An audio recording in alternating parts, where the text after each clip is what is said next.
DJ B-Boy Bibo para sa ating tuloy-tuloy na BB Time tungkol sa usaping pangako.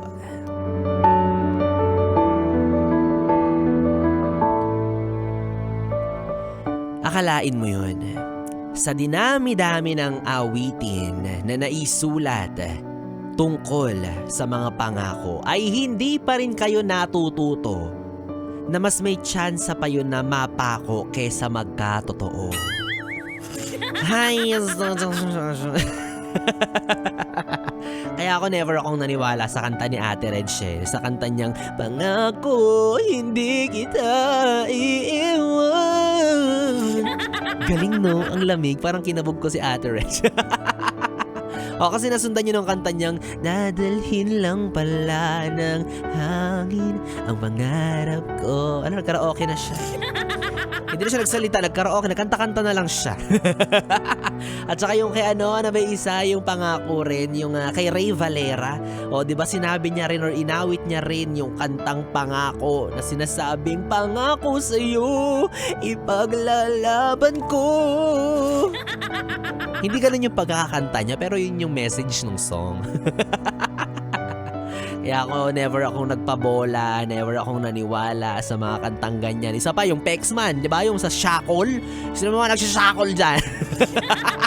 Anong oras? 11:28 na, for sure may mga nagsashackle na dyan sa mga gilid-gilid ng bahay, sa mga madidilim na parte ng kwarto.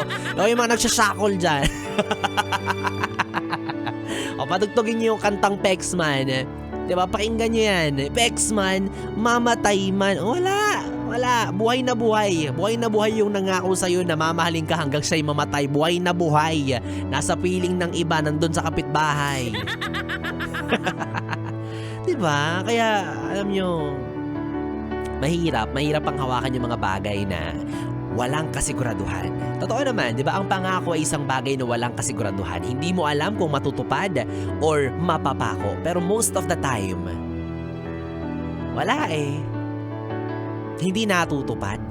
Kaya minsan for me, ako, personal to, mas pinipili kong wag na lang mangako, wag na lang magsalita. Ayokong magsalita ng tapos nga sa dulo. Nakakahiya, oy. Di ba nawawala yung credibility mo as a tao? Nawawala yung tiwala sa'yo ng mga nakarinig nung pinangako mo. Nakakahiya bilang tao sa tao, regardless kung jowa mo yan, kaibigan, kamag-anak. Kaya mas naniwala pa ako sa kanta nila ni Miss Lucha. Hala, di ba siya tapos? Kumakanta pa rin tayo. Feel na feel niya talaga. O di ba may kanta siyang ano ba yun? Ano ba yung kanta? Nakalimutan ko tuloy. Wait lang. Ayun. Nasaan na ang pangako mo noong Bawal ko kasing patugtugin yung mga yon. Kaya charot. Kaya kinakanta ko na lang. Kumbaga mas maniniwala pa ako sa kanta ni Kuya Will na ano, dubi-dubi-dap-tap yan. No? Mas ano pa yon, mas convincing. Ay nako, tama na nga sa kanta-kanta na yan. Kidding aside, para sa mga yes friend natin na nakaka-experience or naka-experience ng ganitong moment sa kanilang relasyon, kung sila ay napangakuan, kung ikaw ay nasabihan ng mga bagay na wow, nakaka-amaze talaga, gagawin mo yan, sige, hintayin ko Pero, nga, eto lang ang masasabi ko sa'yo. Ang pangako ng jowa mo ay parang national ID. Kasi ilang taon na ang nagdaan, pero hindi mo pa rin nahahawakan. O, di ba? Kainis. O, ikaw ba, yes, friend, minsan ka na rin bang umasa? Di ba? At nalugmok, nalungkot, natulala, nalumbay ng malala dahil nasabihan ka ng hindi ka ipagpapalit o hindi ka iiwan. O, sabi niya lang yun. O, sabi niya lang, naniwala ka naman agad. Kahit pumunta ka sa pawn shop, o pumunta ka sa pinakamalapit na sanglaan dyan sa inyo, try mong isangla yung mga pangako niya sa'yo, hindi yun tatanggapin. Alam mo kung bakit? Kasi peke. Wala. Tanso, kumbaga kahit ikaskas mo pa wala kang malungkat na totoo sa bagay na sinabi niya sa'yo. Yan ang mahirap kapag sabi-sabi lang di ba? Kapag sinabihan ka ng ganito ganyan, wow, amaze na amaze ka, para bang bukas mangyayari na talaga. Pero, hindi mo alam Laway lang ang puhunan niya. Madaling sabihin, mahirap gawin, totoo yun. Gasgas na, cliche na kung pakikinggan, pero totoo pa rin yan. Mahirap gawin, madaling sabihin. Kasi nga, laway lang ang puhunan. Ewan ko ba sa'yo kung bakit ang bilis-bilis makuha ng tiwala mo?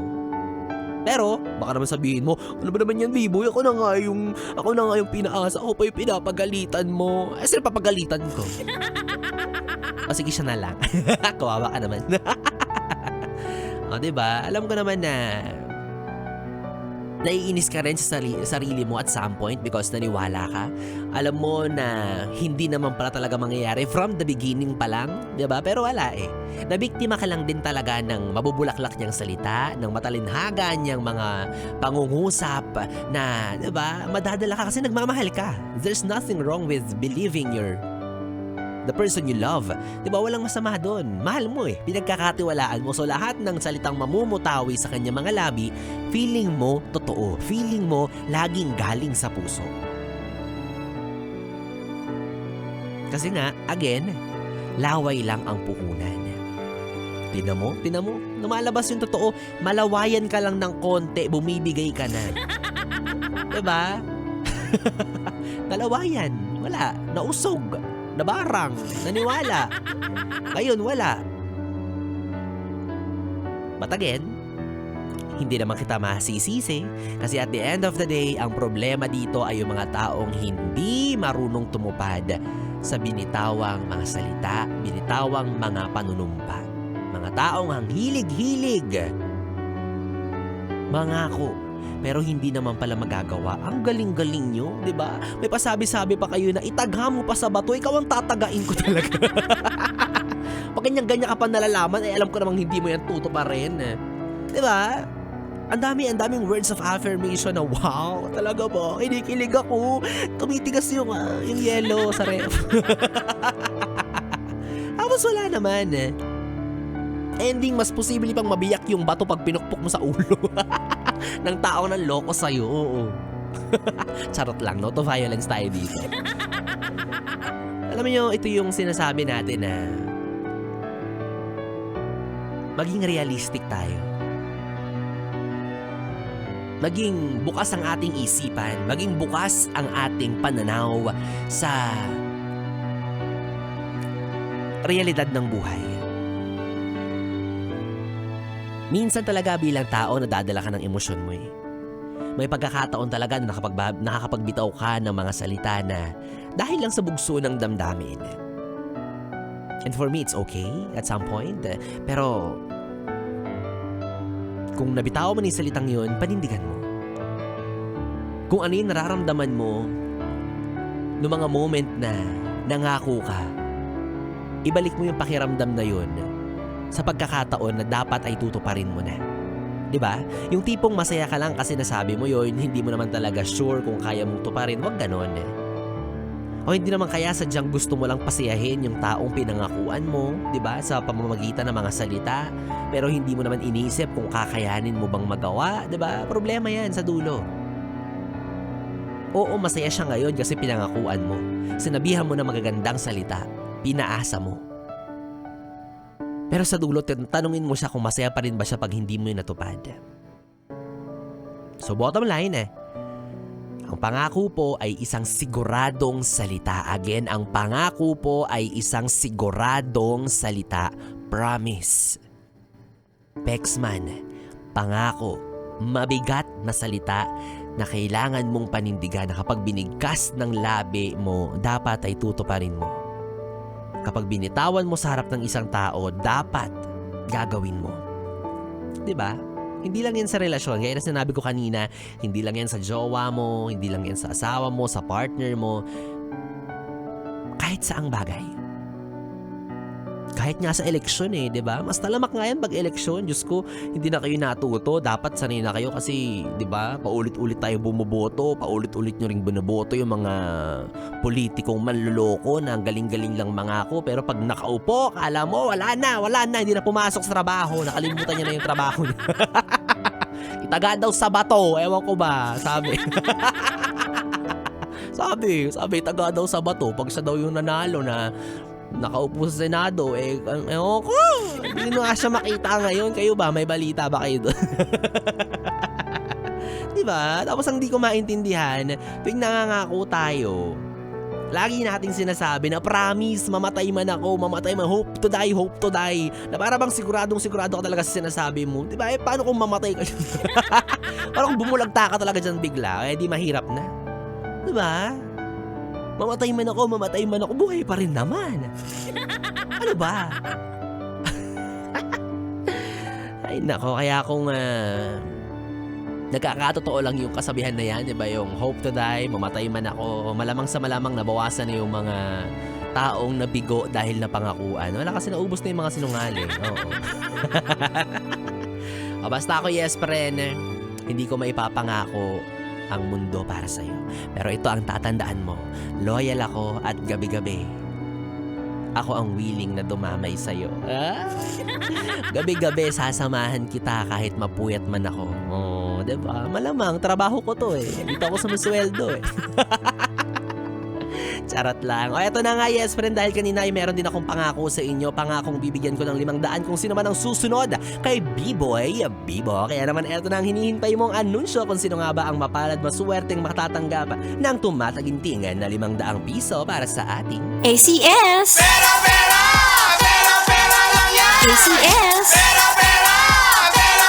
lang yan! ACS! O diba, ganto dapat. Kanina sabi ko, diba, promise, mamimigay ako ng papremyo, promise, mamimigay ako ng tumataginting na 500 piso. Eto na, tutuparin ko na. Charot.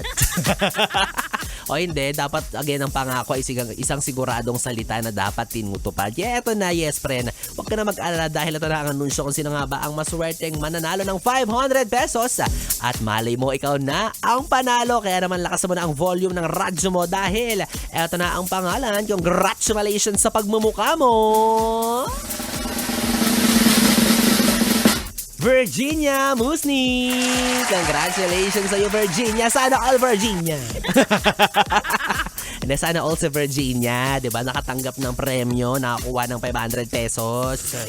O kanina nga mga yes, friend, ang hinahanap ko ay ang kasagutan sa katanungan na kung ang pride ay pagmamalaki sa Tagalog, ano naman ang English ng pangako? O diba simple lang yung katanungan ko, kaya naman nabigay din tayo ng maraming kasagutan na yes, tama naman silang lahat, pero syempre, isa lang ang pwedeng manalo, kundi mag-aabono po ako, oo.